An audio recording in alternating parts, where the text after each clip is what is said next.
looking ahead to this summer and to pre-season, I mean, to supporters, transfers are just about, the summer in January. But as a manager, how soon were you eyeing up targets for next season? Probably since February. I think we've been identifying what we needed. Then Malcolm and the scouts have been out watching games to look at those targets. And I think the difficulty is that it's not, that's the easy part of it, identifying who we want and where we want and what type of player we want in each position.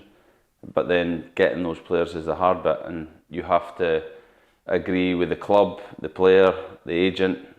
So you need to get a lot of things need to fall in place for the actual signing to happen. So we are working extremely hard. I think the supporters need to be patient. I need to be patient. The club needs to be patient, because unlike January, this is a long window. It goes over a number of months.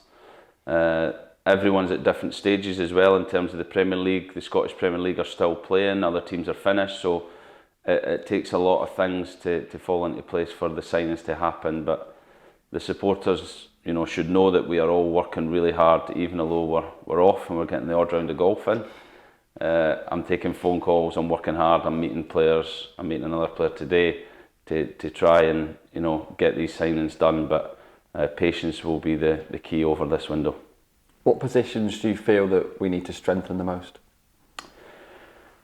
I think, depending on what players leave, and we've obviously offered some players still at the club, but I think it's from middle to top end of the pitch. I think defensively we're fairly strong. Middle to top end of the pitch, I think, is where we need the numbers. We will look to sign another goalkeeper as well, but in terms of the bulk of the numbers, it's going to be in midfield, wing backs, number 10s. That's where the majority of players were losing, so we need to strengthen that area.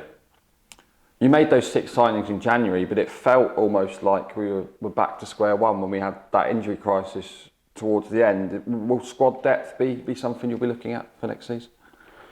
Yeah, I think it's always important. Like I said, on those positions, some players will be coming in to be starters, some will be coming in to cover what we feel is kind of good players we already have in that area. So that's where the age profile of each player and what he's coming in to do is really specific, and we have to have clarity on that as a club. But we know exactly what we need, and like we've seen at the end of the season, when you do have injuries and your squad is tested. But I thought it was a great moment for Pedro, for Sonny, and to blood the younger players who are going to, or have showed that they are capable of contributing at this level, and hopefully they come back fitter, faster, stronger and ready to contribute even more next season.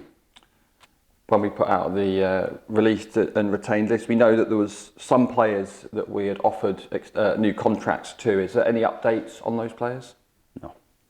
I'm going to be saying that a lot today.